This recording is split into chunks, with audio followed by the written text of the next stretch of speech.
And you can see my screen, okay? Participants here.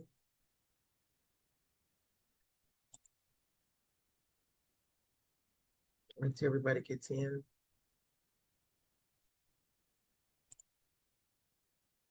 All right, there we go. Good afternoon, everyone, and thank you all for joining us for today's A Month of Service presentation of Wills and Advanced Legal Planning, Part 2, and how to draft your own will and transfer on death deed, or TODD, as it's commonly known as. My name is Nia Murray. I am the Programs Coordinator with Neighborhood Recovery Community Development Corporation, and we are one of the partners in the A Month of Service collaboration. Also included is the City of Houston's Department of Neighborhoods. And I want to give a quick shout out to Miss Cecile Carlson, who's typically joining us today, but she's a bit under the weather, so we're wishing her a speedy recovery. In addition to that, we have Ms. Jessie Campbell representing Lone Star Legal Aid, who's going to be presenting the information for you all today. Okay, we also have the Harris Central Appraisal District, Harris County Tax Assessor Collector's Office, the Earl Carl Institute, Houston Volunteer Lawyers, and Texas Legal Services Center, who are all, and we all make up A Month of Service. And just to give you a quick little history, A Month of Service is a collaboration of all of our organizations coming together on a monthly basis and offering a variety of different workshops, resources, and information to the community relative to asset protection, the maintaining of generational wealth, asset building, and community empowerment. Several years ago, we decided to collaborate and come together and pool a lot of our initiatives and workshops together in an effort to create a larger impact to reach more people, considering that we pretty much all service and serve the same community. We know that there are a lot of underserved communities that are out there that don't have access to a lot of information, that don't know where to go for valuable resources and for assistance. So we decided, oh, why not? Let's do this and reach more people.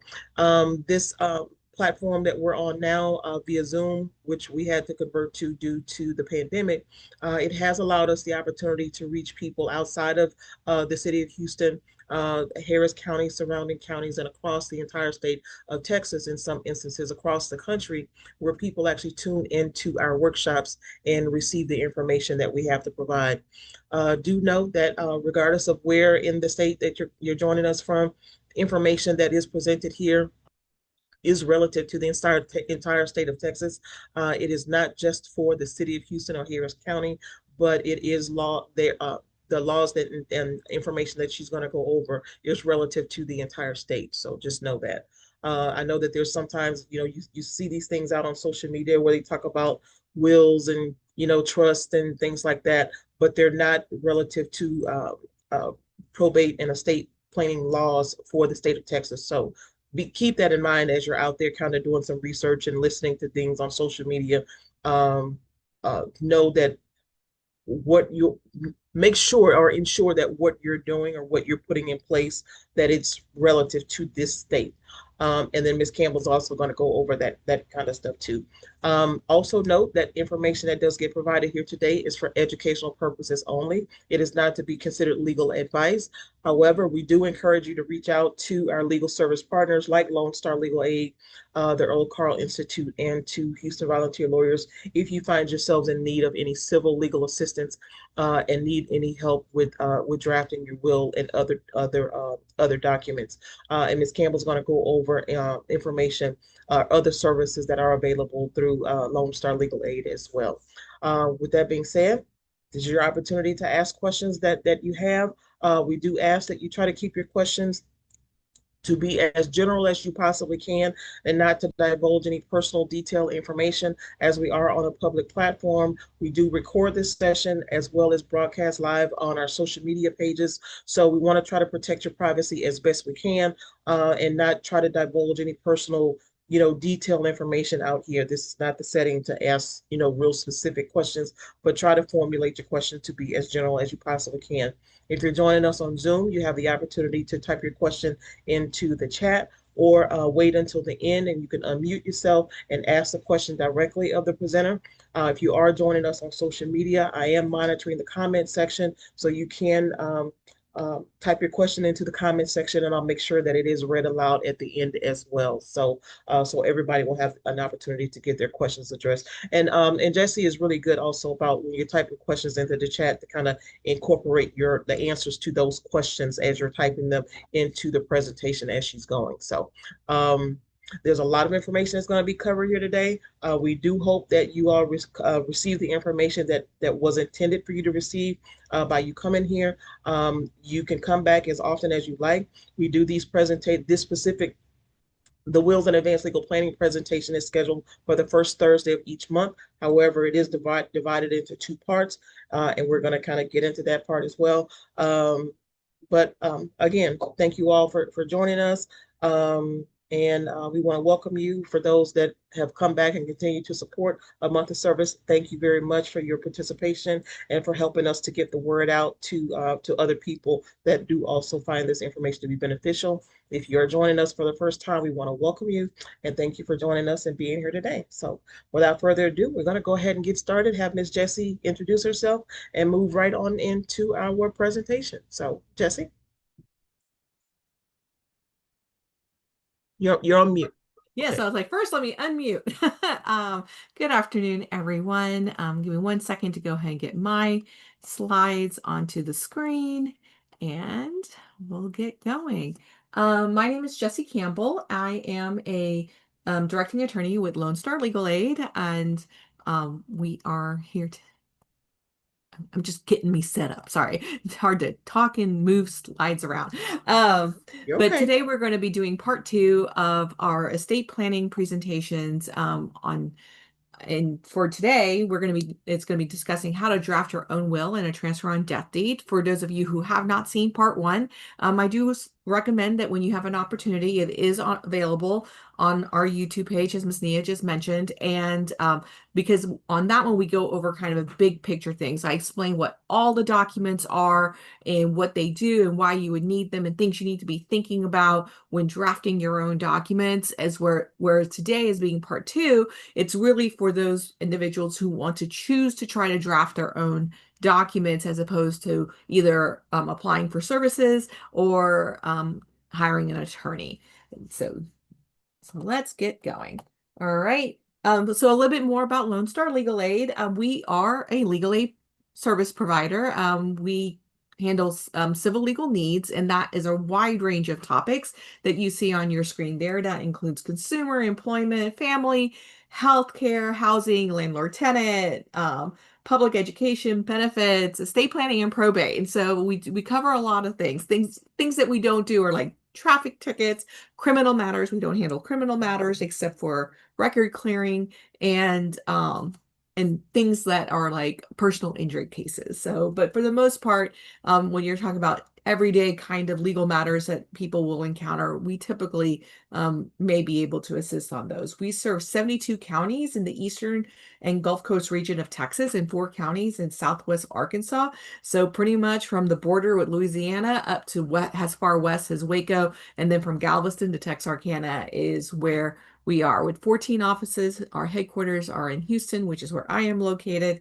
But you can see the list of our offices throughout our service area. We are a legal aid provider, which means that you are eligible based on income and assets. I wish I can tell you it's a simple mathematical thing, but it's not. It is a little bit more complex than just me being able to say, this is how much you need to make based on your household size, and you're definitely eligible. So, but it is based on that. No, typically what I say is that about a fourth of the country of the state is eligible for services, depending on different factors. And so don't necessarily assume that you don't qualify for services, because sometimes you may be surprised in that. As we go through today, I will remind everyone that it is for educational purposes only. I am not here to answer any legal questions that you may have in the sense of what is applicable in your own individual situation. As Ms. Nia already mentioned, this is a public space. When you are asking questions or typing it into the chat or in the comment box, remember the internet's forever. So we don't want to have any kind of private information that for any potential bad actors to get access to and do something that you don't want. And but also I'm not allowed to. I'm not your lawyer today, and so because I am not your lawyer, I cannot provide you with legal advice as a general rule. But you may find that this can be a bit overwhelming. There's a lot of information, and again, if you do need assistance, that's how you can reach me. We also have the other partners, and then we also have some other resources if you are able to afford an attorney on how you can find one. And I'll talk about that towards the end. Okay. Um, so today we're going to be spending the majority of the time talking about how to draft a will, which you will see here. But first, we're going to talk a little bit about choosing your representative. This will be a little repetitive for those of you who did attend part one or have already watched part one. But it's important when you're doing this document that we understand what the representative is doing. Then we're going to spend most of our time talking about how to draft your own will. Then transfer on death deed, and then finally our last bit of advanced planning documents. As you see, that is the information there on how you can find us, and on YouTube, and our profile name is at Amos Houston 7469. All right, so let's get going into this topic. All right, so choosing your representative for each document that you have, and then today we're going to be talking about the will, but this includes the other documents. You're naming a person. You're naming a person to step into your shoes to kind of take care of business is really kind of what it is, right? It's a person that is going to be handling all of the affairs as it relates to probating an estate after a person passes away in terms of choosing your executor. And and so it really needs to be someone that you know and trust and who will do what's in your best interest or as you would do in this situation when there's questions that can kind of come up.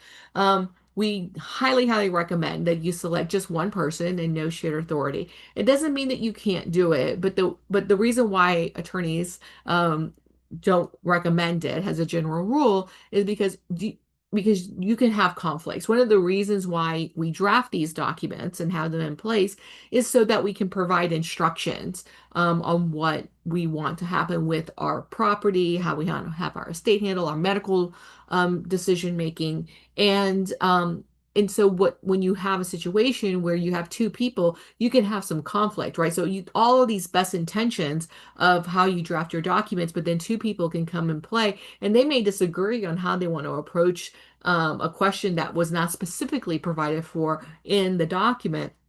And then who's now going to be in charge? Now we have conflicts and there's potential court action that may need to be taken. It can cause some stalemates. And so we don't recommend having two. And one of the ways I heard about it in my own training on these topics that I thought made perfect sense when they said it was that, do you really want two people driving a car? And you really wouldn't want that, right? And so that's kind of the analogy to kind of think about. As you pick the individual to do it, you want to discuss that decision with that person. They don't want to be caught off guard, right? Like surprise, you're the executor. That's not really a good place to be because one, you have to be sure they want to do it, that they are capable of doing it.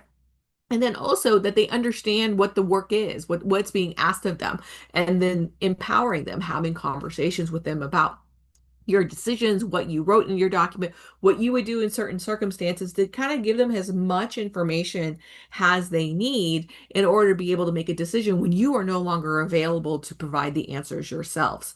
And then you're also going to have an alternate for just in case that the person that you picked is unable to serve in that role for any reason. And there's different reasons, right? They could have moved, their own incapacity, no longer available for whatever reasons. They could have passed themselves. And so we always want to have an alternate.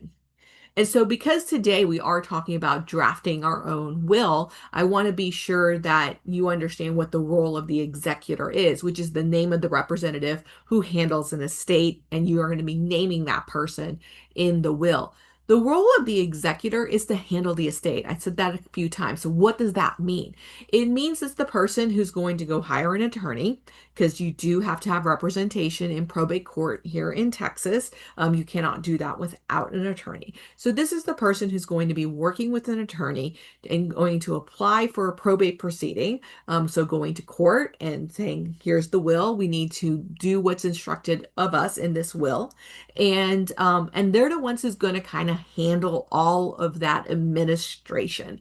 And that's what it's called. It's a probate administration. So they're going to be working with the attorney that if there's a house to be sold or a house to be that the executor will serve in the role of finding the realtor, getting the house ready to be sold, and then selling the home and dividing the proceeds of um,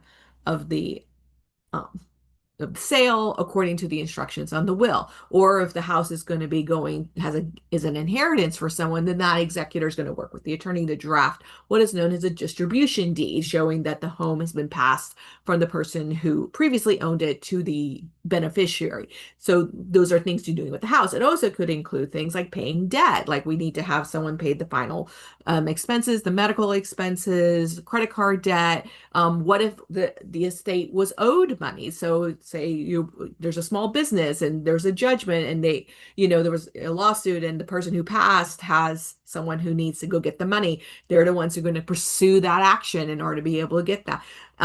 Prepare final tax returns, take care of the individual as well as do a tax return for the estate that might be needed as well.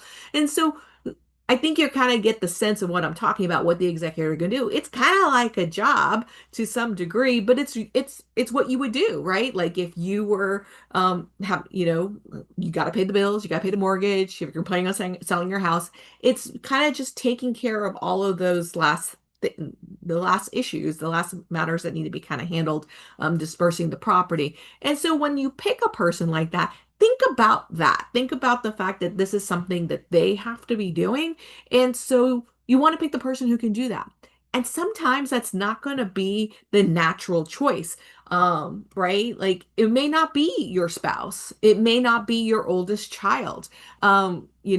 People who've been married a very long time, if one of them passed, they've just lost a loved one. And is that really what you want your loved one that you've been married to for 50 years having to deal with, right? And so it's like, well, maybe that's not the best choice, or an oldest child. I always joke because I'm a youngest and I can make oldest child jokes, but like, right, the oldest child may be kind of revving up to take on the mantle to be the next leader of the family, but maybe they're just really bad at filing taxes and they tend to miss, they're not really great with paperwork. Maybe that's not the best choice, right? Maybe you want to have your brother, the accountant, serve in that role because that can be a loving thing that he can do in support of the family, right? So you want to think about like who's going to be the right choice to handle the work. And not everyone wants to do that, which is why you want to have a conversation with them about what's expected and why they need to do that. Because if they don't want to do it and they're not going to be in the role,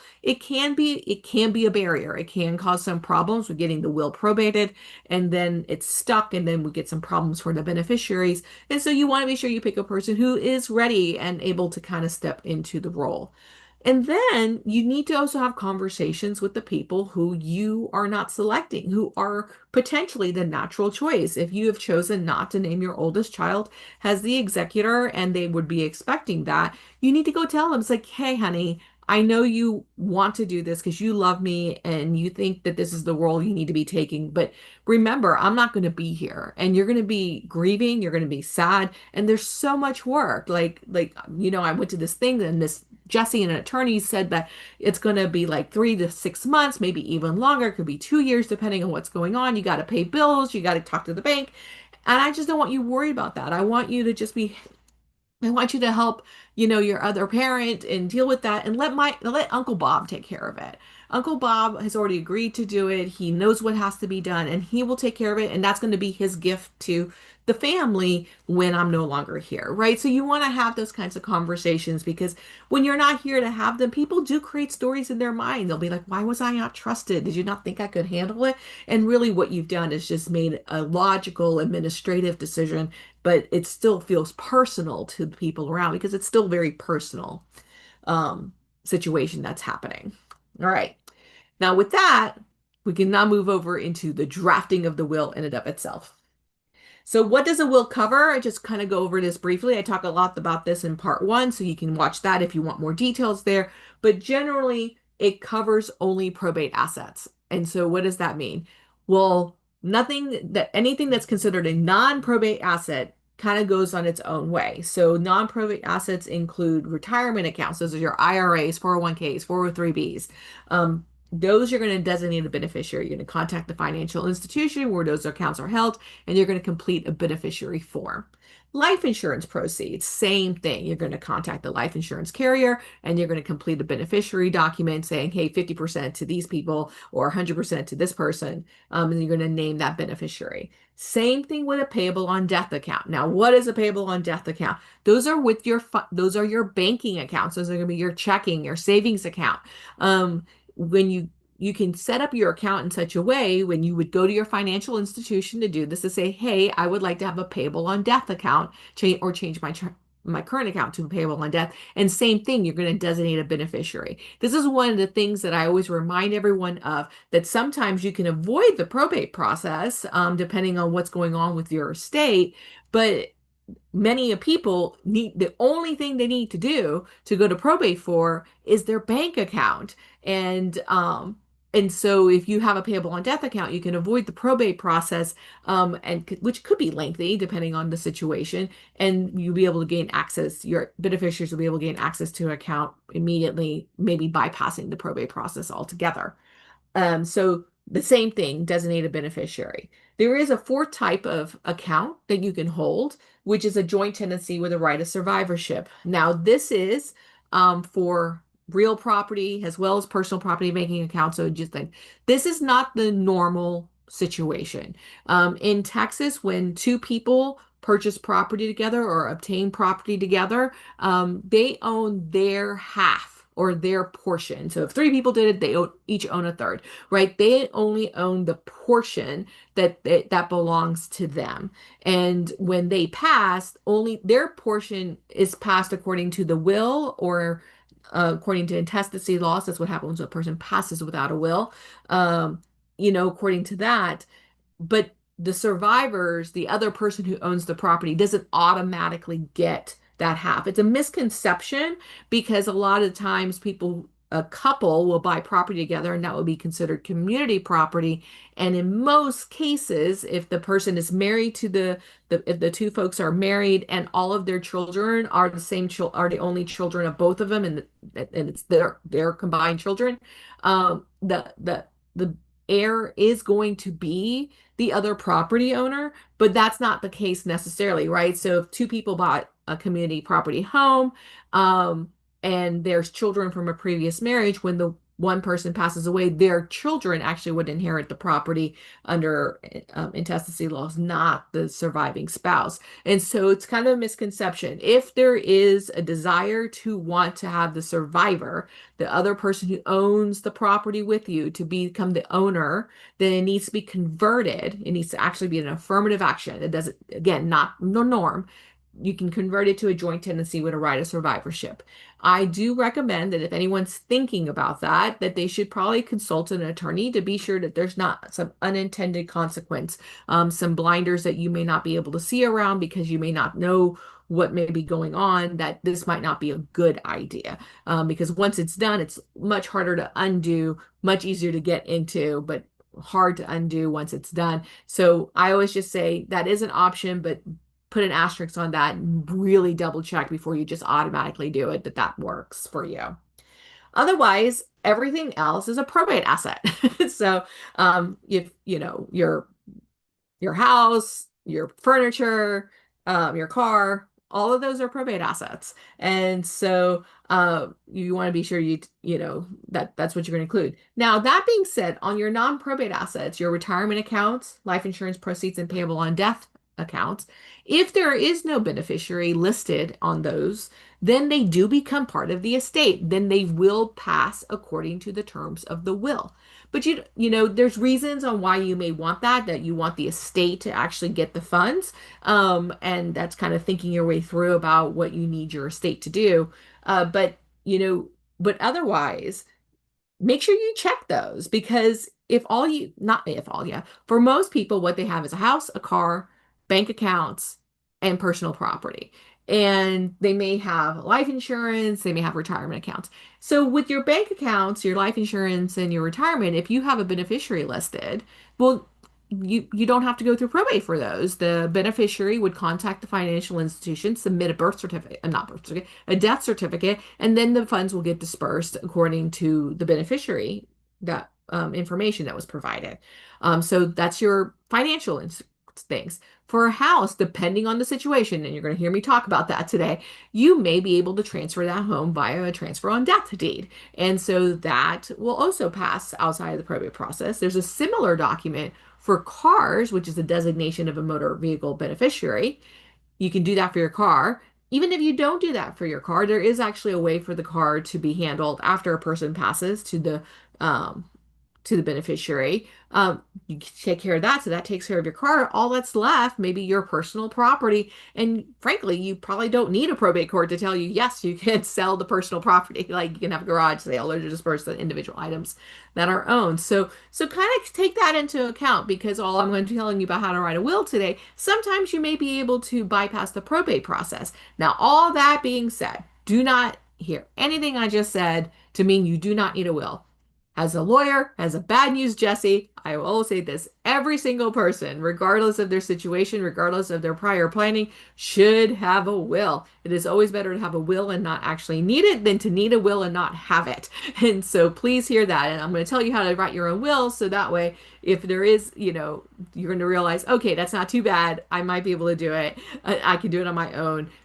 Everyone needs a will. All right. Okay. So types of wills that exist. First one is a holographic will. That's just a legal term for handwritten. It has to be 100% in your own handwriting. This is not something you can delegate. So you cannot be sitting on the couch and then tell your person sitting next to you who may have better handwriting than you, be like, okay, I want you to write my will for me. That's not how it works. It has to be 100% in your own handwriting. It needs to be signed and dated. It is optional to have two credible witnesses over the age of 14. We do recommend that they be disinterested, which means that they are not inheriting under will, not recommend. They need to be disinterested. So they're not going to inherit under will. There's no benefit to them at all, regardless. Like they're just, you know, I'm just here as a friend being a witness. And then there's a self-proving affidavit, which I'm going to talk about in 1 second.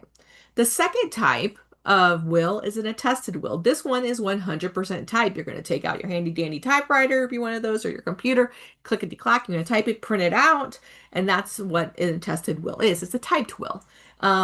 It has to be 100% typed. I'm going to talk about no hybrid wills in a minute. It also needs to be signed and dated, and this one requires two witnesses over the age of 14 who are disinterested to sign the will. So handwritten will, no witnesses required, just good to have. Typed will, two witnesses, absolutely required. It's not a valid will without that.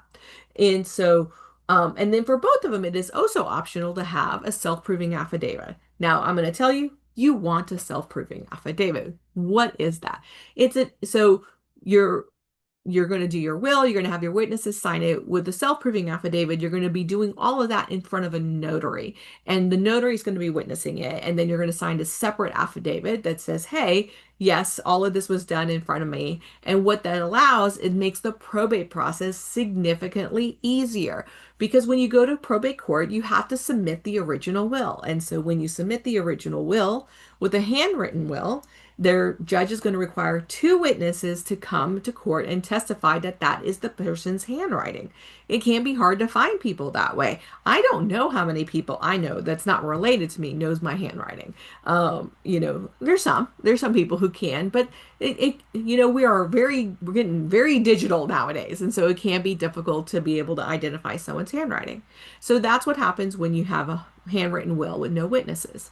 If there are witnesses to the will, which you may have for your handwritten will, but are required to have for your typed will, the court requires one of those people to come to court to testify, yes, I was there that day. I saw them sign the will. They said that was their will. That's my signature there. And they were of sound mind and they testify to the will. So that's what happens when there's a witness on the will. What does a self-proving affidavit do? It removes the requirement for the witness. So that way your executor and the attorney goes to court and says, here is the will. It is self-proved. Thank you very much for submitting that. Now let's swear you in as the executor. And so it makes the probate process significantly easier. In the document I'm going to show you, the self-proving affidavit is included. And so, but just be aware if you're just going to take what I tell you and go write something on your own, that you can do that. Now, as we go into these documents, there is no hybrid wills. That's the law. According to what the law says and what is written in the code, there is no hybrid will, which means that there's no fill in the blank will. The documents we're going to be talking about today were, I might as well go ahead and move on to that. The documents we're going to be talking about today are pro se documents. That means self-representing. You're doing it yourself. These are fill in the blank wills that were issued by the Texas Supreme Court. So a few years ago, our state representatives in Austin directed our Supreme Court to create these wills, these simple wills that they can do themselves. On the will, it does say that you can just print it and write in the answers. I will tell you that it is highly recommended, and every attorney that I've seen that I watch that talks about this also highly recommends that you do not do that. That you actually, if you're going to use their forms to have it on your computer, type in the answers. These are fillable PDFs, is what they are. You're going to type in the answers, and then when you print it, it will be fully typed.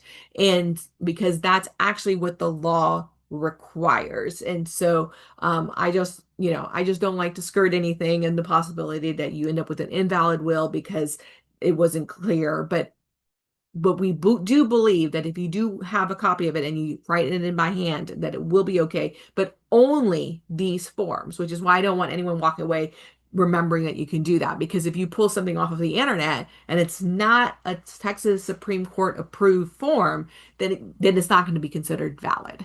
So if you do a fill in the blank by hand with in a will, right? So there's four documents that the Supreme Court issued, which is for a person who is single, widowed, or divorced and who has children, a married person who has children, and a person who is single, widowed, or divorced who does not have children, and of course a married person who does not have children. I'm going to be covering how these documents kind of work together. Now, here's the important part. Can you use this form? Maybe, maybe not. Be really critical about this because while these forms may be right for you, they may not be. And you shouldn't use a form that isn't right for you if it's not going to actually work the way you need it to work because you may actually create bigger problems for your beneficiaries by having a will that's not the right fit, so to speak, than to actually just go and hire an attorney or apply for legal services to assist you with drafting the will. And so, what are the things that we need to be thinking about on why these forms do not work in your situation? Your family members and dynamics. Is there conflict? Are people disagreeing? Where do they live? Like, right? These are all going to be various things, whether to some degree whether or not what their citizenship status is, right? But so like these are things that you're going to be thinking about, right? Because depending on those dynamics, you may end up wanting to have more specific instructions in the will. If you're going to be disowning somebody, for example, you're not going to use this form for that. You're going to want to have another will because of the language that's required when you disinherit somebody from your will. And so from your inheritance, right? So there's some specific language you would need to use, and that's not going to and that's not going to be in this forms that we're providing. The type of property that's owned, right? Cars, house, stocks, like those types of things, right? That might impact what you choose to do and how it gets passed, whether they're non-probate assets versus probate assets. So you're going to want to take a look and kind of write that. But again, most people, the things that they have are house, car, personal items, and a bank accounts. Um, who's inheriting? Now, this one is a big one because you do have to take into account who's inheriting the property. Is it someone living with a disability and are they receiving government benefits that are based on income? Um, Inheritances, cash inheritances can make that individual not eligible for their um benefit, right? That they're going to get. All of a sudden they're going to get cut off but the inheritance may not be enough to replace the lost benefit. there's things you want to do. There's things you can do to make sure that that doesn't happen, to protect that heir from losing their benefits, but while still being able to inherit the property. You just can't do it in these forms. Is there a person under a guardianship that might be inheriting the property? Things to think about. A minor under 18 years of age, again, there's some things that you may want to think about there because in terms of creating trust and whether or not what's in these forms are really what you want. So you got to just be aware, like be critical about it. It doesn't mean you can't use it, but you just want to be sure that it really is doing one of the things. Debt owed. Now, this is actually really important because if it's a secured debt, a mortgage or a car loan, if you don't pay that, they're going to foreclose or repossess the vehicle. And so you're going to want to think about that because you may want to choose one of these alternates, which is a transfer on death deed or the motor vehicle beneficiary designation. So that way the beneficiary can get access to the property quicker and then do what they need to do to be able to either sell it or change title to it. But the more important one, although it's all important, is the reverse mortgage. Everyone needs to remember that if you have a reverse mortgage, that debt is due 6 months from the date of death, not 6 months from when the probate begins or anything along that lines. And so if there is some debt owed, you again, that may impact what kind of planning that you do. But I'm also going to talk about when a TOD is a transfer on death deed is not the right thing to do when we get to that document. But that is going to be things that you're going to have to consider.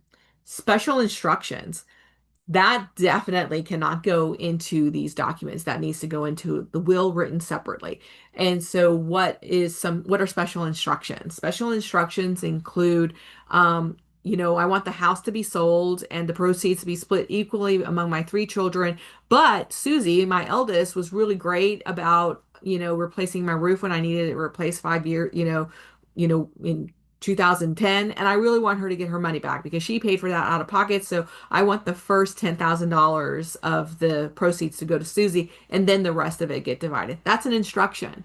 Another type of instruction would be, if my spouse is still living at the time of my passing, I want them to be able to stay in the house until they're passing. That's a life estate. That is an instruction. Other types of instructions around life estates is that sometimes there's multi-generational families, right? And so it's like, well, the child that's currently living with me and my grandchild who's currently living with me, I want them to be able to stay in the home until my grandchildren graduate from high school because I don't want them to have to worry about moving for schools and things along that lines. That's a special instruction, right? So special instructions, you really need to be sure that that's in a will because otherwise it's not enforced. That because the only way is for your executor to be able to be instructed to know what to do. Otherwise, they're just kind of going to be guessing what needs to happen there. And they may not actually be able to make what you want to happen because the will doesn't provide for that. All right, now let's start talking about the form itself. Every form will start with section 1, which is your identification. It's going to be your full legal name. If you have an also known as, so if you use an alias, you go by a different name, you would also want to put that in there in that second line. Okay. You're going to list your spouse if there is a spouse. So the two forms for married will have 1.3 there that says who they are married to. If you are not married, those forms will not include that line. And for the children, the same thing, listing your children and whether or not they're deceased and their children, who would be the person's grandchildren. Again, if it's one of the forms with no children, that part will not be included in there. This section also declares that it's the will and that it's revoking any previous executed will. So that is how you would do that. Then section 2, this is for a married couple. There is no section, the section 2 for unmarried is different. So everything I own except for specific gifts when it involves a married couple. Your property that you own is the separate property plus your half of community property. So what is separate property? That's property that you own before the marriage. So if you have a house that you bought before the marriage, that is your separate property. It's also any property that you may have inherited during the marriage. So your parent passed away and you inherited their home.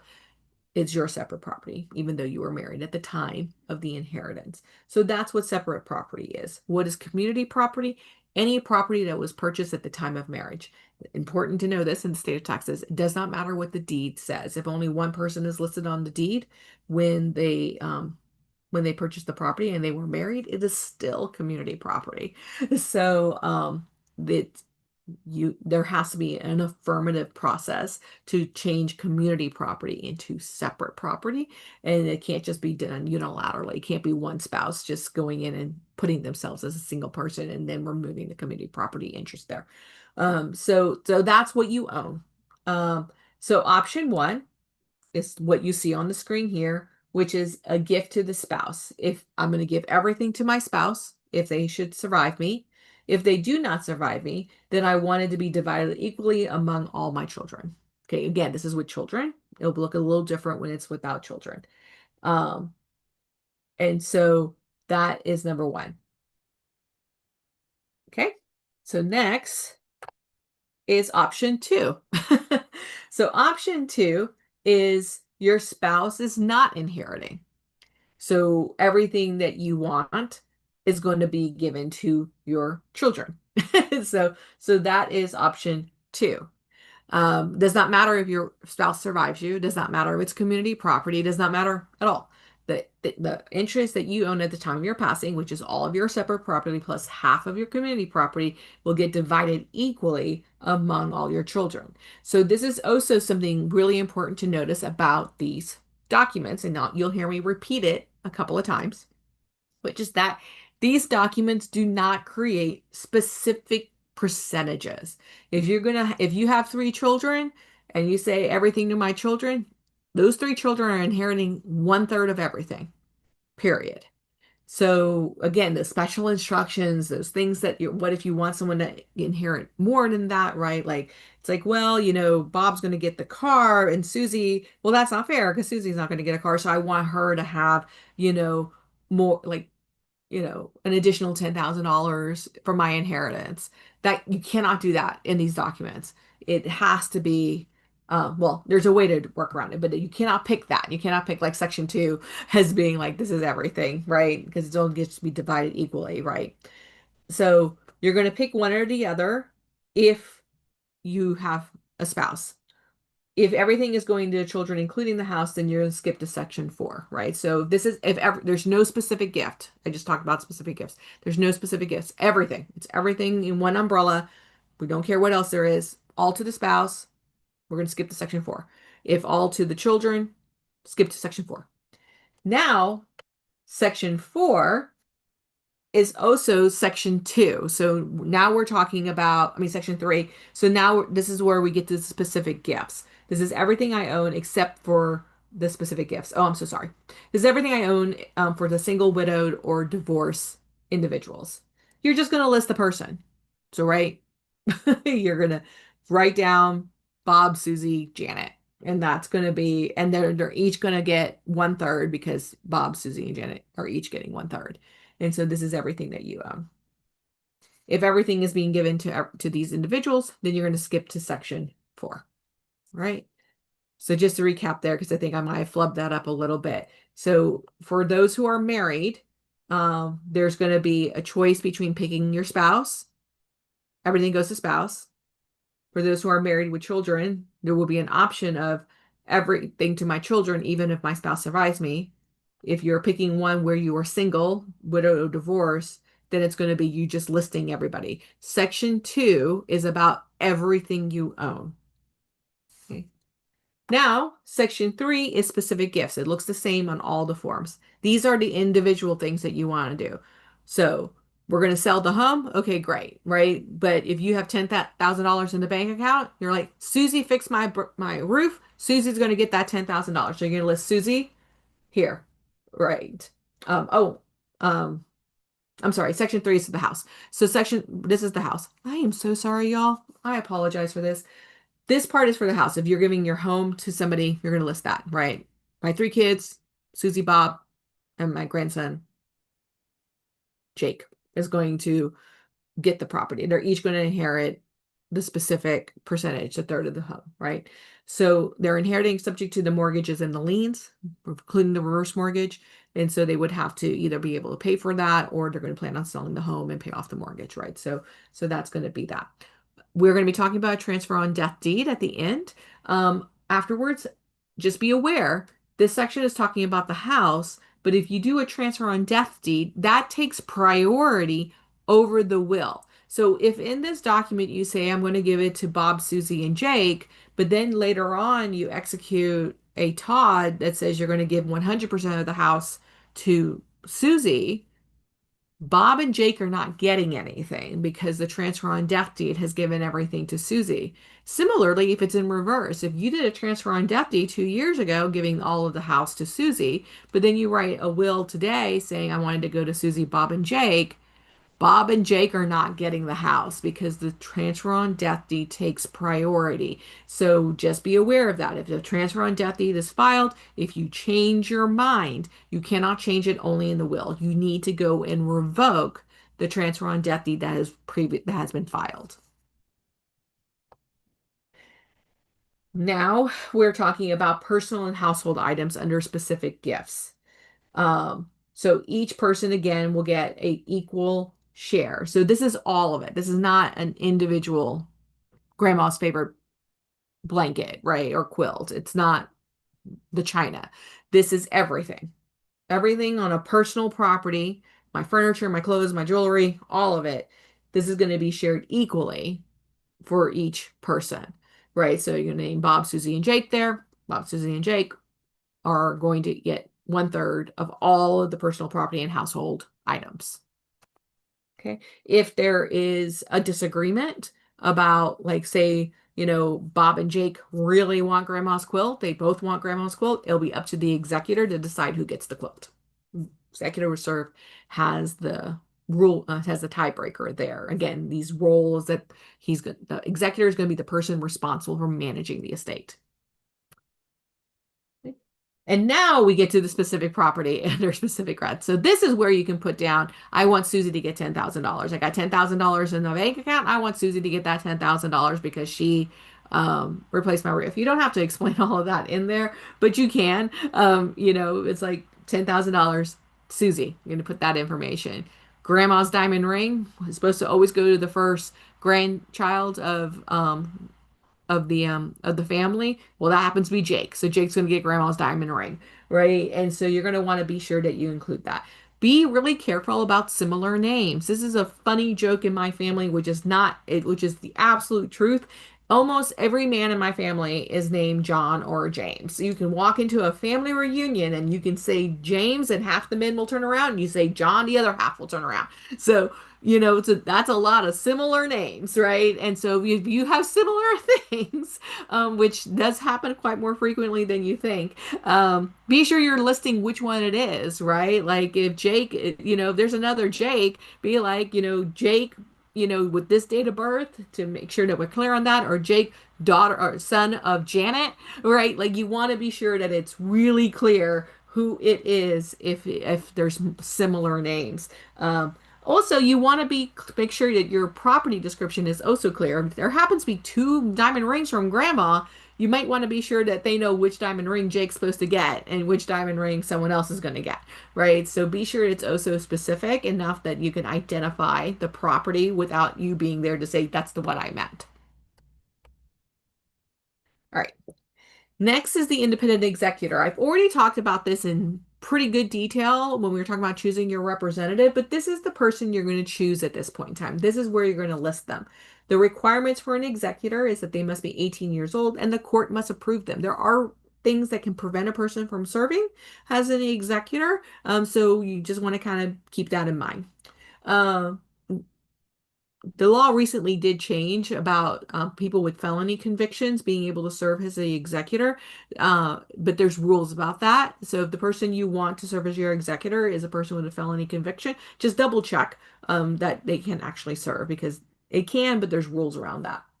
This also section is saying that it's an independent executor. What does that mean? That means that the court's not going to supervise the executor. That means that Once the person is sworn in to serve in the role of the executor, there's a couple of other document requirements that need to be submitted to the court. But other than that, they're free to work with the attorney to do what needs to be done. Okay, I need to sell the house. I'm going to go ahead and sell the house and etc. Right? I need to disperse the household goods a third to Bob, Susie, and Jake. Okay, Bob, Susie, and Jake come to the house and let's divvy up the house, right? Like they can do that without asking the court for permission. And so, whereas if it's a dependent administration, they may be required to go to the court and say, hey, this is what we would like to do. Can we go ahead and do that? So, it's really very good. It reduces the expense of the probate in of itself and also makes things a lot easier because you're not kind of stifled by having to get all those, keep going back to court to ask for things.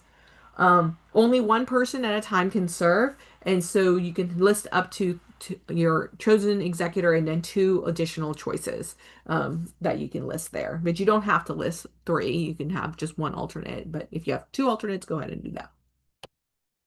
Right? Then this next section is just talking about the what is standard language in a will when it relates to the executor. So 4.2 is saying that they're going to serve without bond. What does that mean? A bond is an insurance policy for in practical purposes to make sure that if there is any mishandling of the estate, then the bond will cover any of that. But but this one is removing the requirement for the bond because you've chosen someone you trust. You got someone who trusts you that you know they're going to do what they need to do. They're not going to mishandle anything. And so to remove the expense of a bond, that's what 4.2 does. 4.3 is the powers given to the executor to settle the estate. That includes paying the debt, selling property, and acts that they can do without consulting the beneficiary. And then 4.4 is more standard language is that the court will not take any action except those required by law. That's furthering that independent administration language, other than the requirements that you have to do, which is recording the will, sending notice to the beneficiaries, and that inventory appraisal and illicit claims. It's that one piece of document that the executor has to file with afterwards. Okay. Section 5 is going to only be in the documents that have children. So minors generally cannot own property on their own. It does depend on the property and it depends on how old they are. So this section generally creates the custodian to care for the property until the individual turns 21. And this is standard language, standard laws in effect that says that if they're a minor, they don't get their property until they are 21. And the executor can serve in that custodial role. So guardian of the person of a minor child or incapacitated adult child. So this is also going to show up in the children documents only. This is where you're going to name the person who's going to care for the child, like actually be in custody. So the section before this one, which is custodian for underage, that's the property. They've inherited $10,000. They got grandma's ring. Well, they're 16, and so the executor picks the custodian or serves at the custodian to hold that $10,000 in a bank account for the child. They're going to keep that diamond ring in a safety deposit box until they turn 21 years old, and then they're going to hand it over. So that's again where we are here. So the guardian of I hit the button too quickly. Sorry. Then so the guardian of the person, that's where they're going to live. Who's going to handle medical decisions if they're under 19? Who's going to enroll them in school, right? Who's going to be taking care of your children? In this case, you're going to name the first choice for the person and then your second choice. Typically, the guardian must be approved by the court. And so this is not necessarily a definitive choice, but they do take this into consideration when it's time to name a guardian. This section 7, is saying that Texas law applies and the clause for survivorship. We are in the state of Texas, and just in case anyone was unsure about that, the laws in Nevada don't apply in Texas, and so it doesn't matter what's going on anywhere else in this country. If you are a person who reside in Texas and this is your place of residence, Texas law will apply when they're probating your will, because you filed the will in the state of your residence, and at the time of your passing. So it's just saying that Texas law applies. And then there's a standard survivorship clause of 30 days. So basically, if there's a beneficiary listed in this will, they have to survive 30 days in order to inherit under that will. So if, I've been talking about Bob and Susie and Jake because Jake's going to be the child of Janet, and right, so so Janet has already passed. But what happens if Susie passed like 10 days later after the person passed, right?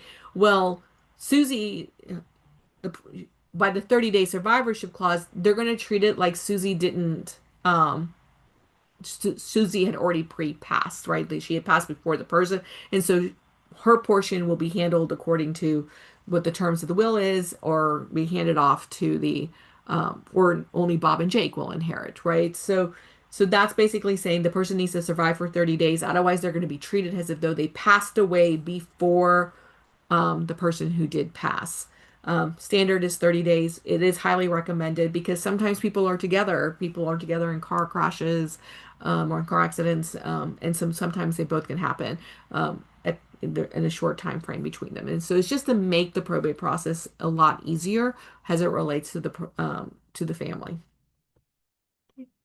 Then we're going to do the execution and attestation, and then that's self-proving that I talked about. So in this case, you're going to do this in front of a notary. You're not, you can complete it beforehand, but when you print this and you're getting ready to sign, we're going to do this all in front of that. So this is the printed name. So this section, you're going to block print your name and the names of your witnesses.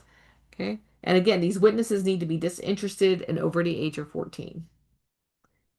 Right? And now, in front of your witnesses and your notary, because this is a typed will, right? Remember, a typed will, you must have two witnesses. And because we're doing a self-proving affidavit here, we need our notary. So everyone's going to be able to see, everyone needs to be eyeballs looking at the same thing at the same time, and everyone needs to be aware a will's being signed. This is where you're going to sign and date it. So you, as a testator, are going to sign and date it. And I don't think, yeah, I did not. And then the next section is going to include the witness block and the notary block. And then they're going to go ahead and do all of that at the same time. And then you have a fully executed will. Congratulations. Something important to note that not all notaries will notarize a will. Um, so be aware of that. Don't go down to your UPS store. They're unlikely going to allow you to execute a will in their store. So you can, some banks may be willing to do it.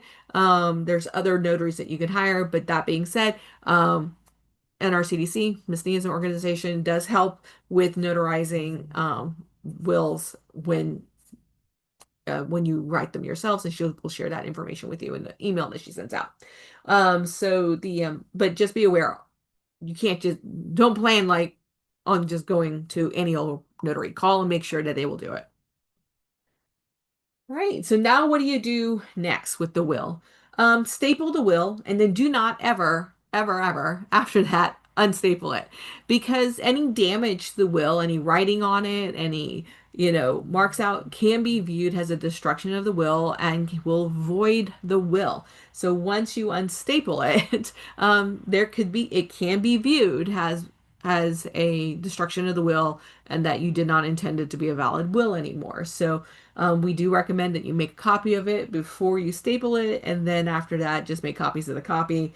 And if you want to give those to anybody, you don't have to give copies to people. It's not a requirement in any way. But if you want to have a copy, that's what you can do. Now, copies by themselves are not valid, so be sure that your executor knows where you're going to end up putting this original will. It's much easier to submit an original will than a copy of the will. It is possible. I don't want to say it's impossible to probate a copy of the will. It is, but there are some witnesses requirements that can cause some difficulties. But generally they're not considered valid wills. So again, let your executor know where this will is going to be. So where should that will be? Safety deposit box? That's a good question. Some people will put it in their safety deposit box, but just keep this in mind. If your executor is not an account holder and already has a key for that safety deposit box, then they will likely need to still get a court order for them to open the box. And only the executor, with the belief that the will can be there, will be able to attend and get only the will out if there is a will. So if you want to do that, just be sure that they can get access to it without having to go to court. But it doesn't have to be. You don't have to put it in a safety deposit box. I've been asked about like putting it in a freezer. I do not like the idea of having any kind of moisture around important documents. I don't think it's necessary to put it in a place like that, but you can do what you want to do. But I just suggest that you put it in with all of your other important documents. So where do you keep your social security card, passports, birth certificates? That's where I would actually put them, and then let your executor know where it is. All of those documents should be in a secured place, and then you can easily grab everything in the event of a hurricane evacuation. So, for example, and so that is kind of the recommendations I make. Then you're just going to get instructions to the executor. Again, where is the will? Tell them to not unstaple the will. But more importantly, when the time comes, which will hopefully be in many years down the line, the executor needs to take the original will to an attorney to talk about the probate process and what is needed, if anything. And so, because um, that's just what needs to happen. A lot of times people think that the will is done and they've drafted it and that's all they have to do. And no, no, something has to happen. And so, so be sure that the executor is aware that something has to happen, and that's something from their point of view at this moment is to go talk to an attorney about the estate with the will in hand, so that way they can have a conversation and be accurately advised on what the appropriate next steps would be. Okay. I did not mention about filing the will. The will does not have to be filed. For some people, they may choose to do a recording. They'll send it to the county clerk where they reside, and then it will be considered a true copy of the will. And but that's not necessary. If you do choose to do that, the will is not public record. It's not available to anybody. But it is a possibility, but not required to do so. You don't have to mail it to yourself. I've seen people talk about like, oh, you need to sign the envelope or something. None of that. You don't have to do any of that. The requirements I've already mentioned. You're just going to complete the form. You're going to sign it in front of a notary, and you're going to just put it into a safe space. So, okay. Now let's talk about the transfer on death deed. So, a transfer on death deed is commonly known as a TODD. It's a way to transfer real property, talking about land and a house, to someone else when the homeowner dies. It's when it takes effect, is when the person passes.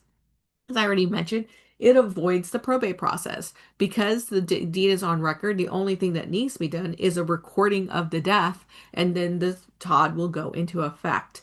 And as a result, it avoids probate.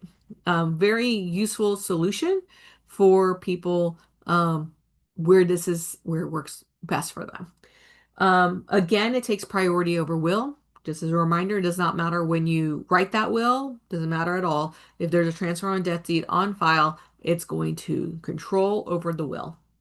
If you have a will that you would prefer to have the rules of the instructions in the will, then you have to file a revocation of the transfer on death deed. You still own the property. You can do whatever you want with it. The beneficiaries don't have any interest in it. So they can't go down and say, hey, I'm a beneficiary of this property. I would like to get a home equity loan on it. They can't do that. So you can do whatever you need. You can sell it, you can mortgage it, you can do some repairs, you can whatever you need to do. It's still your home. On a transfer on death deed, you are passing only the portion that you own, right? So if you're a community property, it's 50%. If you are a joint owner, then it's your applicable percentage, right? So, Bob, Susie, and Jake had an area at home. They each have a third. And then Susie decides, you know what? I really want to do a transfer on death deed for this home. And now her one third is what passes to her beneficiary under the TODD. Bob and Jake's shares, their individual one third, is still theirs. Okay. Again, the property is inherited subject to any debt, so the heirs will need to be able to pay the mortgage and or obtain financing to pay off the mortgage, and or they will be selling the home in order to cover that. If there's a reverse mortgage, they only have 6 months to make those arrangements. Okay, so what is the Pro Se Todd document? This one is, oh, I just realized I don't think I talked about it. But the same thing goes for this, has for thinking about whether or not the will is the right thing. But for Todd, you want to be sure it is the right thing. All those things I talk about, like special instructions, beneficiaries that are inheriting the property. You want someone to get a third and someone to get two-thirds. All of that you're not going to be able to do in a transfer on death deed. Using the pro se forms. So that you may want to consider talking to an attorney about to make sure that we do it the right way because sometimes what you want is better to be handled by a will than by a transfer on death deed because we're going to want to be looking at the goal. What's the goal of the inheritance? Like where do we ultimately want it to be? What are we trying to accomplish? And sometimes it's just better in a will than it is in a TOD. And so, but you're going to see how the TOD is written and you're going to see what my recommendations are as I kind of talk about that as we go. All right, so the form is a fill in the blank form. That one can be fill in the blank. That one does not require you to type it on the screen, but obviously it's going to be a fillable form, so you can type it, but it's not required to be. So there's also a form available at this website called texas.tylertech.cloud, and you see that that's where you can go in and type it in, and you type in the information, and it prints you out a transfer on death deed that has everything filled in. Right. This is the form. Section 1, I will tell you right now, my apologies. The way that the form is written in order to answer some of these questions gets very confusing. I will do my best to walk through it so that way you know what I'm talking about in each section. Be aware that there will be a recording available, so don't like think of this as one and done. If you are going to do your own transfer on death deed, come back and watch the recording to be sure that you are completing it correctly because this can get confusing. Section 1 is the property owners. Who are the owners? You're going to list yourself, and if there's a co-owner, who the other co-owner is, right? Your spouse, your sibling that you inherited that with. Added pages if you need to add pages. That one's easy. Okay. Section 2 is your legal description of the property. This one is actually probably the most difficult thing to do. Ms. Dee and I were talking about this before we did this, but when we host a TOD clinic, we have a person there from the county records to help search for the property record information to make sure that the legal description is correct. And so this is not what's on your property tax returns. A lot of times there is some form of a legal description there, but it's usually shortened in order to fit the space. But these are going to be the things like meets and bounds and, from this latitude to that latitude, in the Bob Hope subdivision. Like, so it can be a little bit more, it's a more complicated description, and you want to be sure that you do that. But otherwise, the best way to find it is on your own deed. So when you purchase the property, you should have a copy of your warranty deed of that. And on that warranty deed is going to be the legal description of the property. And so that's what you're going to type into that section. Okay. It's not your mailing address. It's not the physical address. Now, number 3 is the address of the property. And that's where you're going to put down 123 A Street, Houston, Texas. And so that's where you're going to put what it's commonly known as, typically the physical mailing address. All right. Now, this is where it starts to get confusing. There are 3 sections. There are 3 big sections. There's going to be an A, a B, and a C. You're only completing one of those. You're only completing an A, a B, or a C. So A is when both spouses own the property and they want to leave it to the surviving spouse. So, let's not make Bob and Susie because they're obviously siblings. So Susie and her husband, Jim. So Susie and Jim own this property. They're going to, so both spouses, and they wanted to go to the surviving spouse. That's all it has. That's what it says. So by checking that box, you're saying, okay, Susie wants it to go to Jim. And that's how it's going to be. The alternate beneficiaries only come into play if both Susie and Jim have passed. So as long as one survives, the other will be the owner of the property. But if they both do not survive, then it's going to go to their named beneficiary here. This can be their children, it can be a cousin, it can be their best friend. It does that's this so this can be anybody listed there. And so you're going to name them there.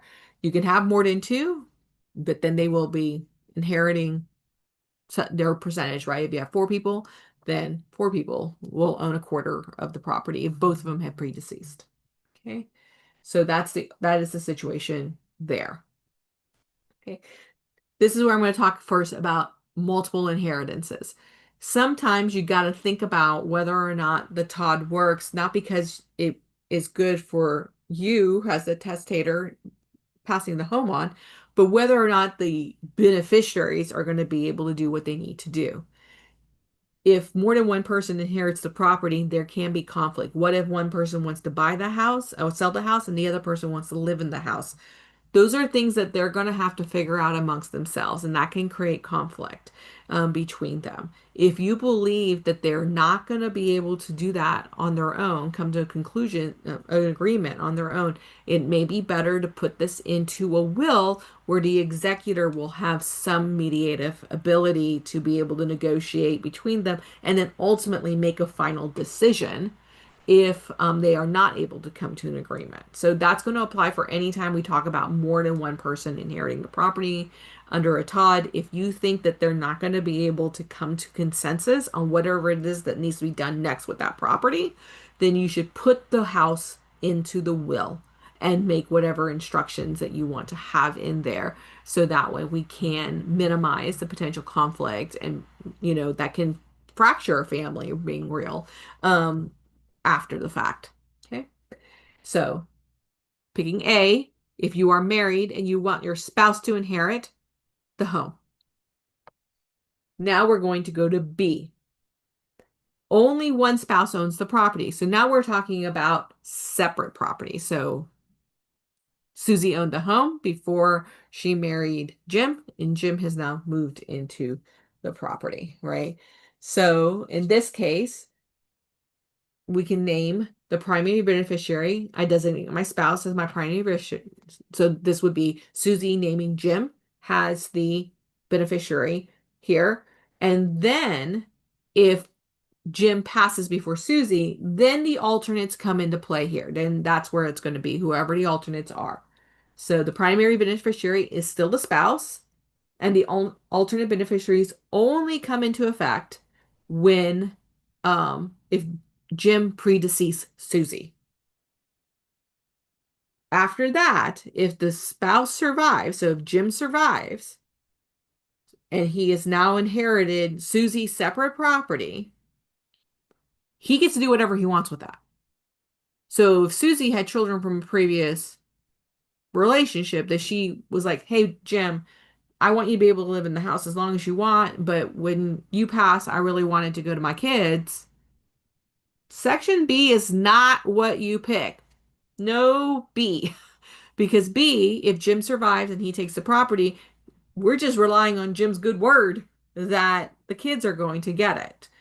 The alternates do not come into play here. So you will not pick B if if you want something else happen. Now, if Jim is the parent of both kids, and we assume that Jim would also want the shared home to go to both kids, then no big deal, right? But you got to be careful about that. That again is not what you would pick. You can still do a TOD, but you would not pick B. All right. Now for both A and B, so this is going to be, so A is going to have a number 3, B is going to have a number 3. But they look exactly the same.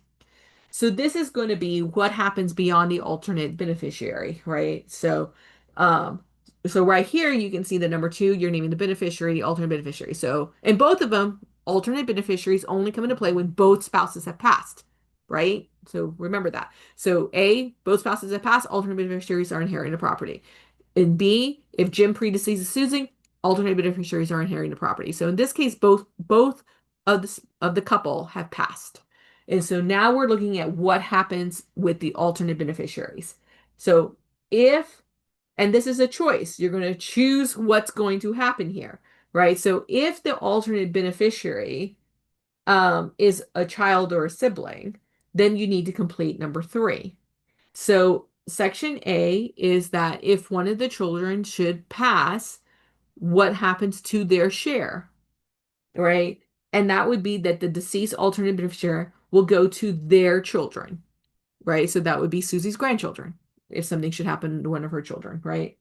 So that we would be picking A. You want that to go that way. B is no one else, right? So Susie has passed, her child has passed, who's the alternate beneficiary. Then we're going to pick no beneficiary. It's going to be canceled. Okay. I, I know it gets complicated. All right. So now we get to C. C is everything else. If A does not apply, you both of you own the property together and you know as a married couple, you're not a married couple owning property together. That's A.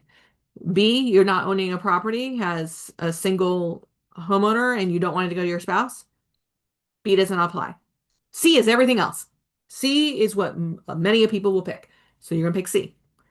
Um, this is where a spouse is not the primary beneficiary, right? So A and B, the spouse is the primary beneficiary, and only the alternates come into play. So C is what you would use, like what Susie would use if she wanted her portion of her home to go to her children and not to Jim. She's going to pick C. So even though she's married, she's going to pick C because she wants her children to be the primary beneficiaries.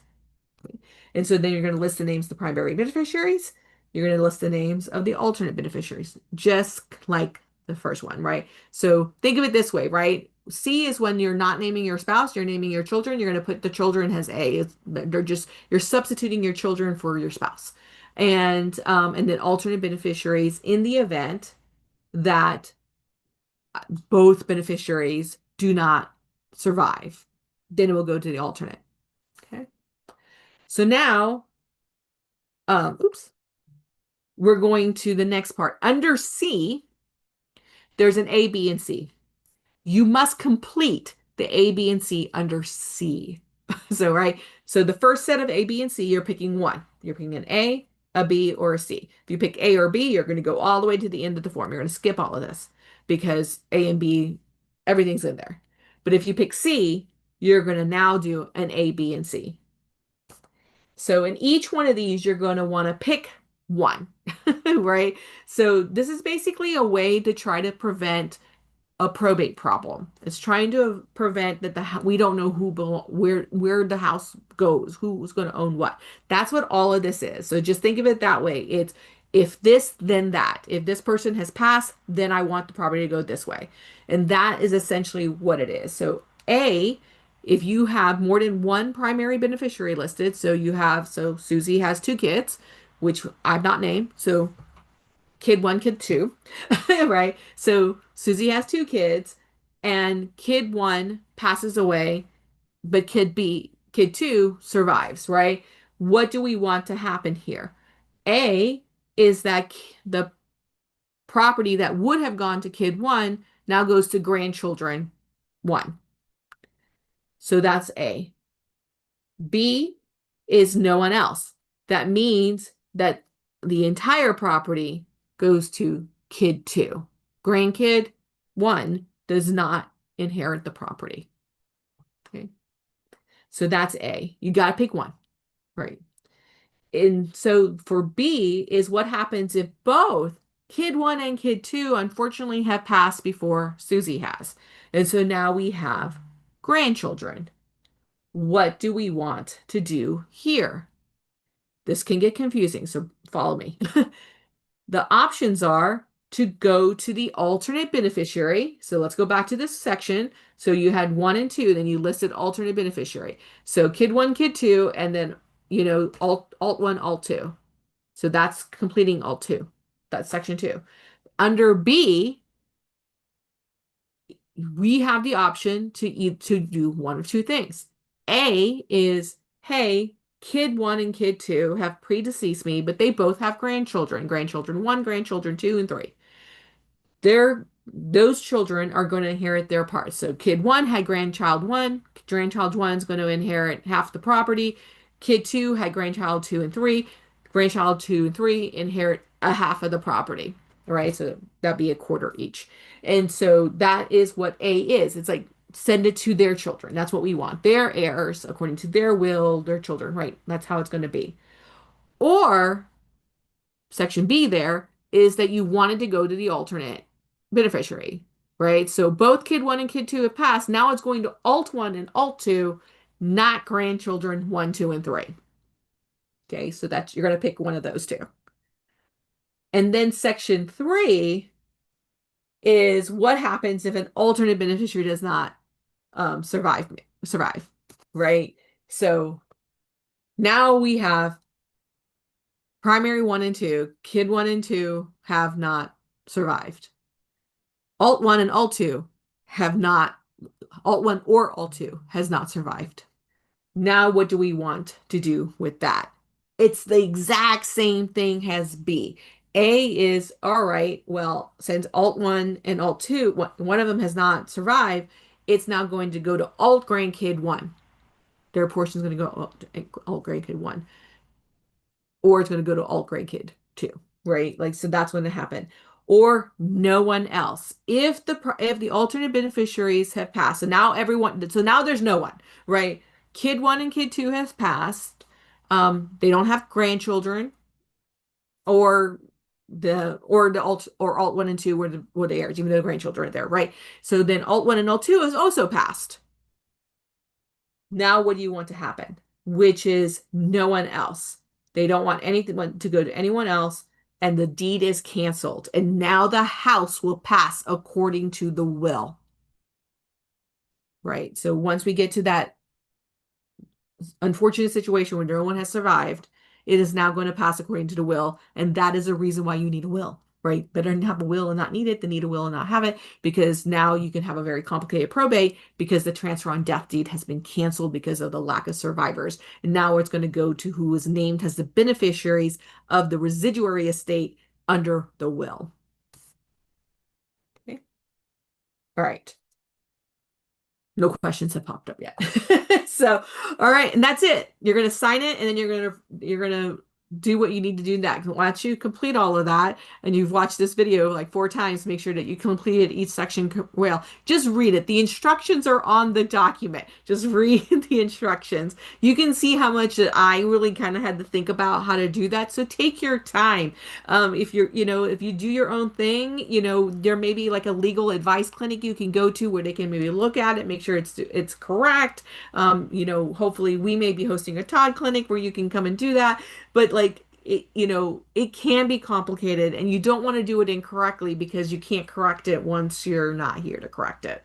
And so, but once you're done and it's completed the way you want it to be completed, with a notary present, you're going to sign the TOD with the co-owner if applicable, because this can be a joint document.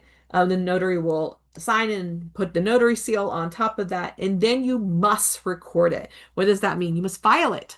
It doesn't do any good. Do not take it and just stick it into the drawer. You must actually get it to the county clerk where the property is located for it to be effective.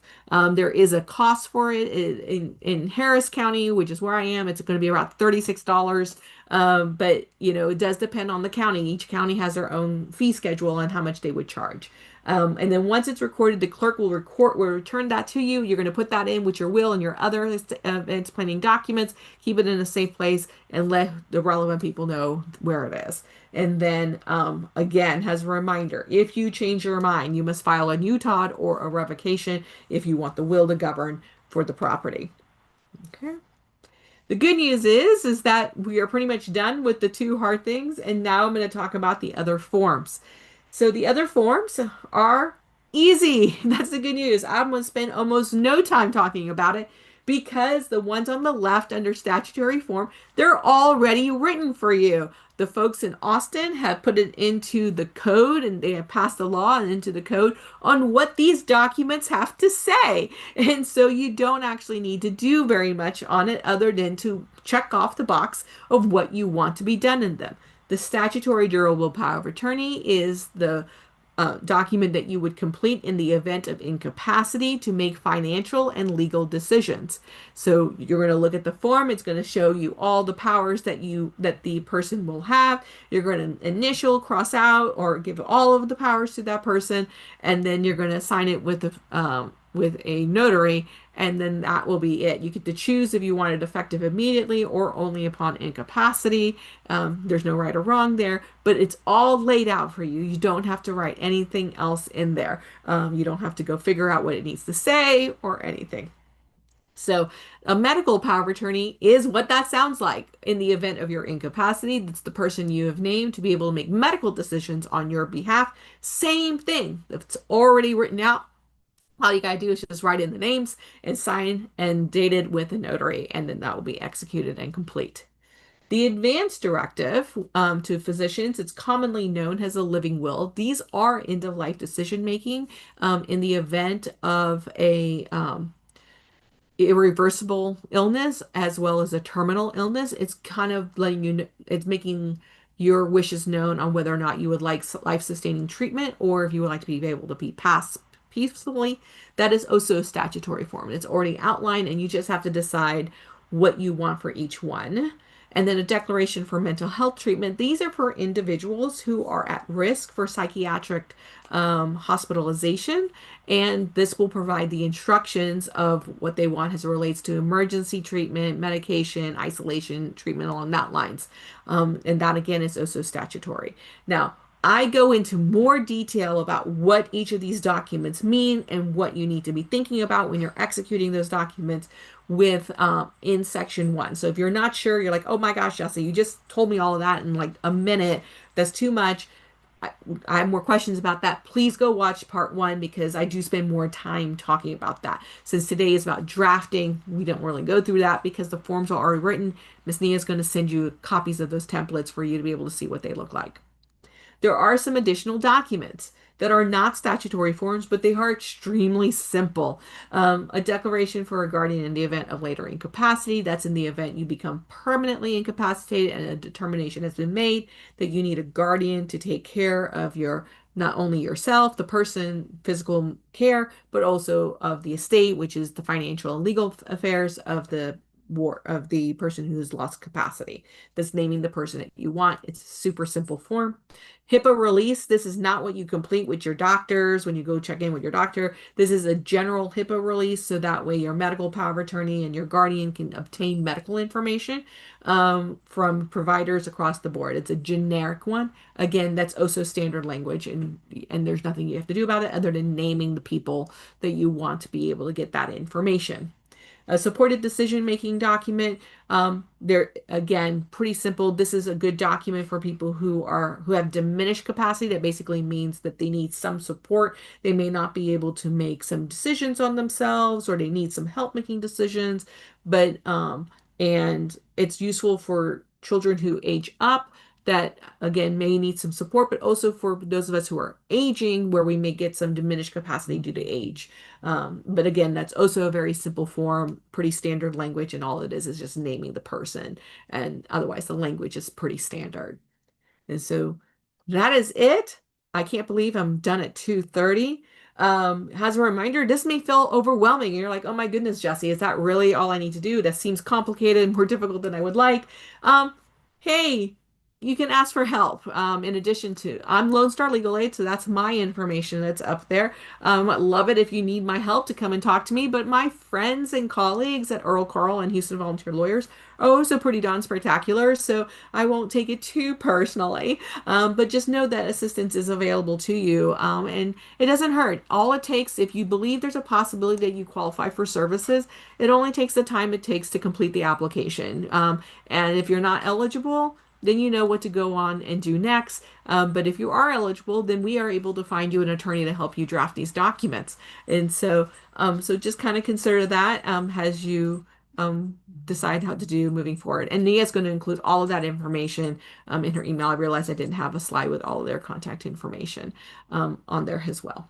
Alternatively, if you don't qualify for services and you do want to hire an attorney to help you with these, which again, I'm a lawyer. I'm going to say do it. It's always good to have someone who's outside of it to be able to look at it in an objective way and be like, hey, this is what I really think you need to do, and have the experience to look around corners that you may not know about, because that's what lawyers do. We're like bad news preventive people, to kind of consider that. But we also can recommend that you contact the Houston Lawyer Referral Service, and they can give you the names of a couple of private attorneys that may be able to assist. Sorry, my dogs have decided to have a little mini riot. And I always like to end with a little silly, because this is a heavy topic. And even though you are here because you know you need a will, doesn't mean that it's fun to talk about. So this is my comic for today, which is we're standing over our elderly parent here, and here he says, "Who cares about where he buried the gold? It's his passwords and other digital assets we need." And so I am here to answer any questions that you have. And so feel free to unmic yourself, or mute yourself, or if you prefer to type it into the chat, let's do it. Back to you, Nia. All right, cool beans. There were only two questions that were emailed to me in advance. Let's see here. One is, and I'm gonna get to that, and then I'm gonna run back to the chat, but I didn't want to forget about this. Mhm. The need for married couples to have separate wills. Can you explain? Yes, for sure. Each person should have their own will. Because it is your own, because although it may feel like everything's owned together, it's not. And you may have a different wish from your spouse, right? So if people are married and they have children from a previous relationship, you're going to want to do a will that's going to be different from your spouse, that it's not their child, right? Like that's not their children, potentially. I don't know. It's your own will, do what you want. But yes, so they each have their own needs and differences that they need to go at. And even if they're going to be what are called mirror wills, where the children are the children of the marriage, and it's like everything to my spouse, but all if the event that she passes or he passes to my children and they're mirror, you still need separate wills, because you can't, because when one passes away, you still have to do something. And so you don't want another person doing that. Also, when we're talking about a joint will, like both at the same time, highly, highly disfavored. There are some attorneys that would argue that they're not even considered valid wills. Those are very disfavored, unrecommended, because when one passes away, then you cannot change it. And that is not necessarily a good thing, because when one passes away, it's a good time to look at the will of the surviving spouse to see if anything needs to change, right? And because maybe there is new property, maybe there's grandchildren that were not considered at the time when the original wills were written, and now you can't change anything. It's stuck, and it can be a hindrance, and for potentially decades, right? Depending on how long it's been. So people, even if you want the same thing and it's going to be a mirror will, you should still each both have your own wills. Okay.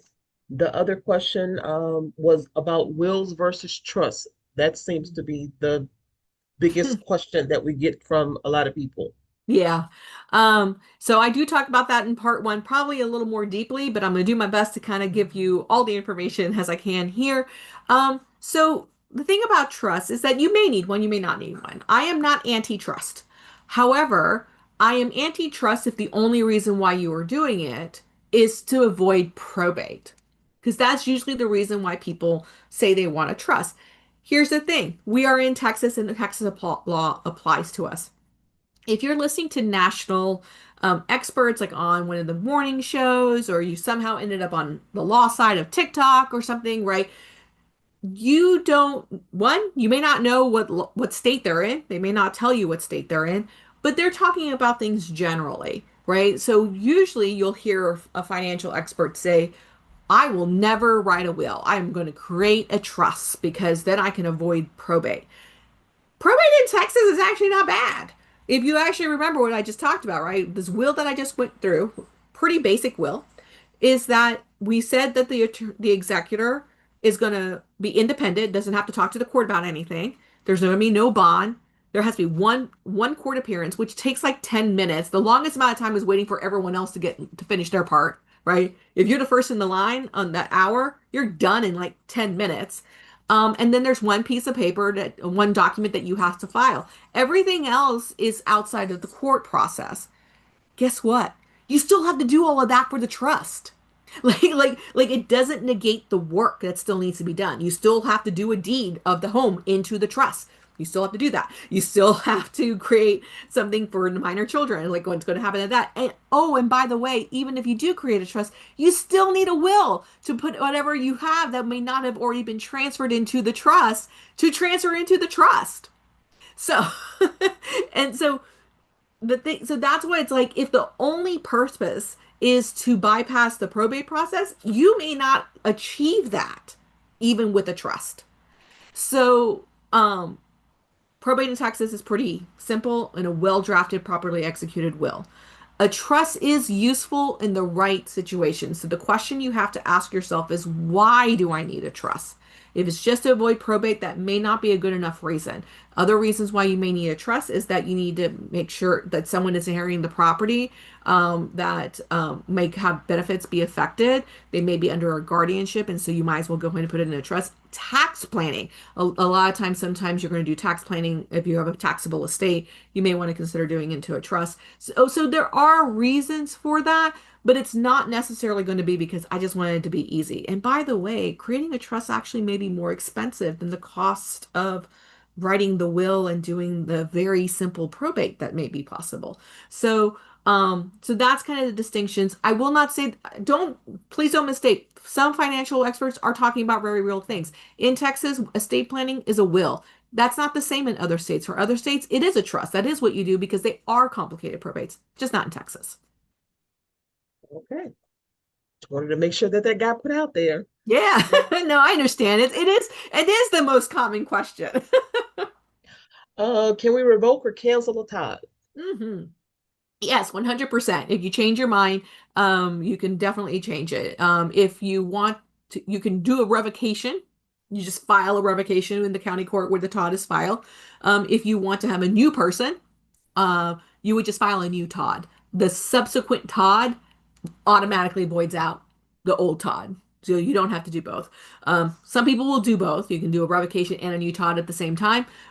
That's fine if you want to make sure like there's a dot there, that there's no confusion. So that's what you can do. If you sell the home, the new warranty deed that's filed will automatically cancel the TOD because obviously at the time of passing, no one owns the person doesn't own the property anymore. So you don't have to file a revocation if you sell the property. But yes, anytime you can change your mind anytime. And I think that's a misconception too, that we should probably reiterate that doing the transfer on death deed, it doesn't change your ownership or your interest or your ability to do whatever it is that you want to do to your property. It's still yours. Nothing happens to it. Yeah. So do know that. I've heard a lot of people they even when they talk about the difference between the Lady Bird and the transfer on death, that they think that they're giving up their house or that they're no Right. longer the owners, and that's not the case. Right. So. Even in a ladybird, that one is the one that gets real because it's a retained life estate that people think, oh, well, I no longer own it. And that's not true. As long as you have capacity, you can still sell your home under a lady with the ladybird deed on it. Yeah, and then also with the trust too, that I've in our last presentation, a lady came up and said that it was a trust form that she had bought online and she had filed it and did whatever. I'm like, oh my God. I said, you really need to talk to a lawyer. Please talk to a lawyer to make sure that you didn't mess up something. And then she was a much older lady, and I'm like, you could potentially screw up all of your homestead exemption hmm because Yeah. you have now transferred your property into this, and oh, it's a lot. It Yeah, was a lot. I So I definitely, agree with that, and I really want to emphasize that if a trust is the right thing for you, please do not do it on your own. There can be so much unintended consequences around creating a trust if it's the right thing for you to do, and sometimes depending on what you do, may be very difficult to undo. But yeah, transferring a home into a trust can trigger a lot of tax problems, property tax exemption problems, if it's not done correctly. And it is nuanced rules. It's not like you can just be like, oh, I'm gonna find a will or trust somewhere online. Because also, how are you vetting that that's a good document? I don't want to. I'm not saying that all online sources are good or bad, right? I don't know. I haven't checked all of them. My concern as an attorney is that you are not an attorney looking at it and you're relying on whatever the software has made a determination is the right thing for you. And if you don't have some knowledge, you might accidentally do something wrong. Now, I'm not saying you can't, but I would just always be like, just be cautious if you're going to do it without an attorney. Be super cautious. I would actually recommend against it. And then I think it was an irrevocable trust that she did, Oh the no, one she yeah, had formed. So talk to an attorney when it comes yeah. to Talk to trust. an attorney. That's all. That's all. Especially the word irrevocable is anywhere on there. Do not sign something and file any. Right, right, yeah. That was those were the only questions that were in the chat and that were emailed to me. I don't see anything on the social media uh, page, but I did have a question when you brought up the distribution deed that needs to be done by an attorney. So once property or whatever is divided up, that step that because I've seen some people think that they have a will, somebody passes, they think that they automatically just transfer everything over because sometimes some of those attorneys don't do that additional step. What is it that people need to ensure that that additional step to make sure that that property actually transfers and that a new deed is actually produced or something is attached to it to make sure that that ownership is transitioned? What do they need to know about that? So if the home is being so it starts getting into what's happening in the probate process a little bit there, right? Like, so if the executor is planning on selling the house, a distribution deed isn't necessary, right? Because the house is going to get sold under the administration. There'll be a new warranty deed, right? And that would be transferred because the estate will be selling the home. It's when the person is going to be actually inheriting the property. The recommendation is that you do a distribution deed that's filed in the real county records. The will be there.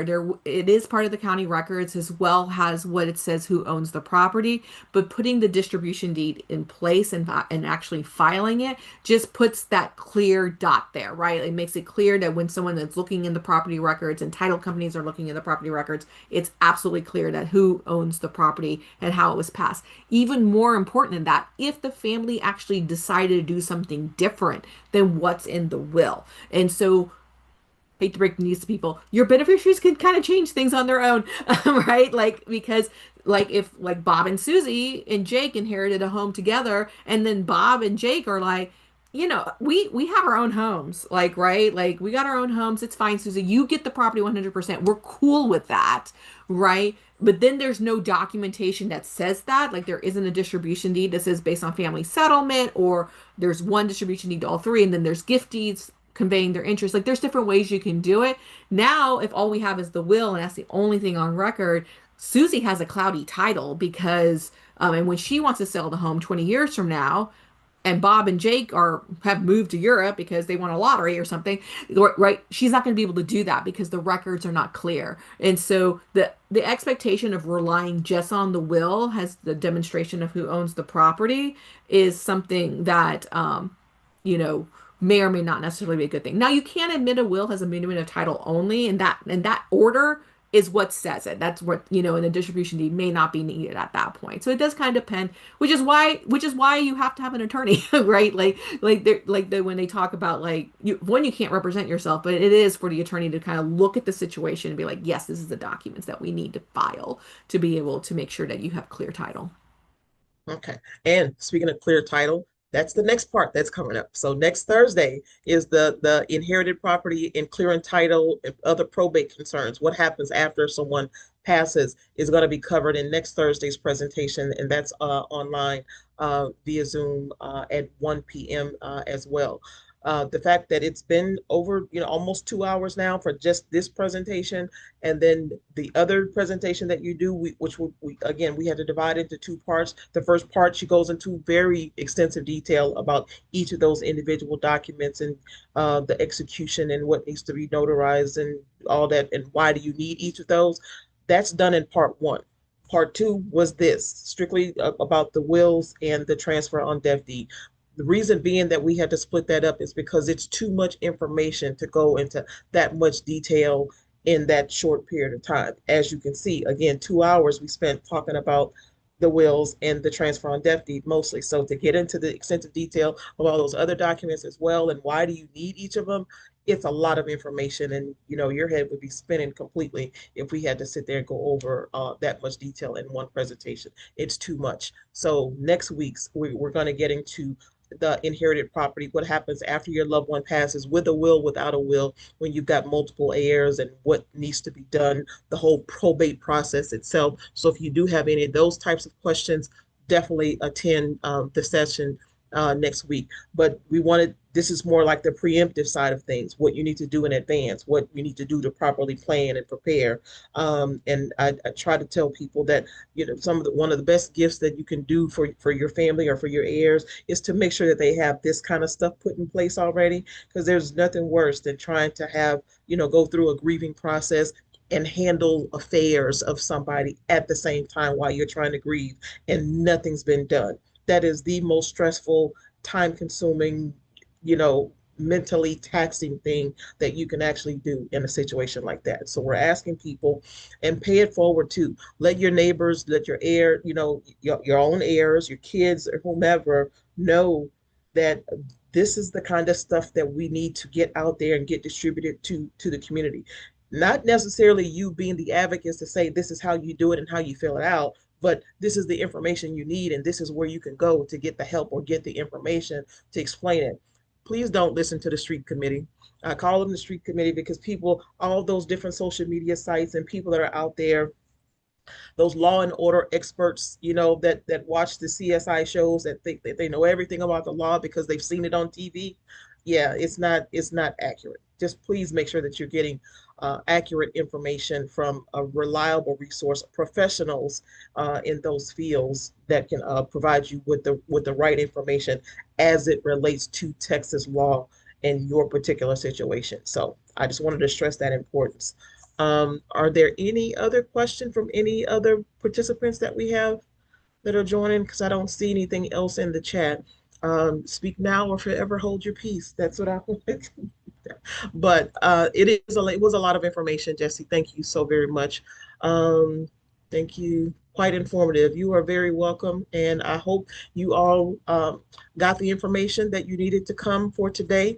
I will also include your presentation that you did last month, Jesse. The recording of the Wills and Advanced Legal Planning Part 1. Why do you need it? It's got all those other details. A copy of those templates and things like that will be attached to that so that you can go back and watch it. If you want to watch the live presentation, the next month we will be having the live presentation with Miss Jessie and all of the other things that are talked about in the recording. So um, again, we ask that you pay it forward. Please, share this information with your loved ones and anybody else that you also know that could find this information to be beneficial. At the following the end of this one, there was going to be a link, a survey link that pops up on your screen. We ask that everybody just takes a couple of minutes to fill that out for us and let us know, give us your feedback, let us know if there are other topics that we don't currently offer that you may be interested in. If there's something pertinent that's going on in your particular community and your family that you want more information about, please let us know as we're planning future presentations. That we'll definitely keep that in mind, to know what people are actually going through and what they want more information about, so that we can try to schedule that for you as well. But um, if you guys have a testimony that you'd like to share, or information, or how you found this information to be beneficial, we're asking for you all to share that with us as well. Because otherwise, if we don't get the feedback from you guys, we don't know if what we're providing for you is still, vital to you, and is it impactful for you, is that the information that you want. So we want to continue to do what we're here to do, or what we think we're doing, so that you all can get the most information that we can possibly provide for you. So again, we want to thank you all very much for joining us. I will be sending out the emails, the templates, links to all of the different resources, the other services for our other legal service providers and partners. All of their information will be included on the email as well, and along with the link of the recording from this presentation and the previous one, and the calendar and the link for you to go to register for next week's presentation if you all are interested in that. With that being said, what else do we got coming up? Yep, that's all we've got for next week. Later in the month, we've got our We are having a mind over matter, how money shapes your mental wellness. Look for more information to come out about that. That's going to be on Thursday, the 18th.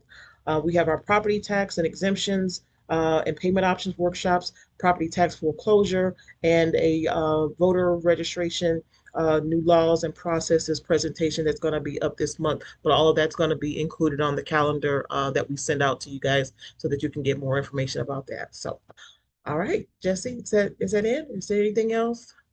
All right. Well, thank y'all very much for joining us. We hope that you all come back and see us again. We hope again all the information was beneficial to you. You all take care of yourselves. You stay safe, and we will see y'all next time. Hey, Miss Tina, I see you up there. Thanks, everyone. All right, thank you. Hey, Miss Linda. Hey Nia, I couldn't get in the chat, so Oh, did you have a question? no, I was just Oh, trying to okay. get back to you when you said hello. Okay. I All was right. all ears, and thank you so much. It was great. Okay. Good deal. Thank you. Glad you enjoyed it.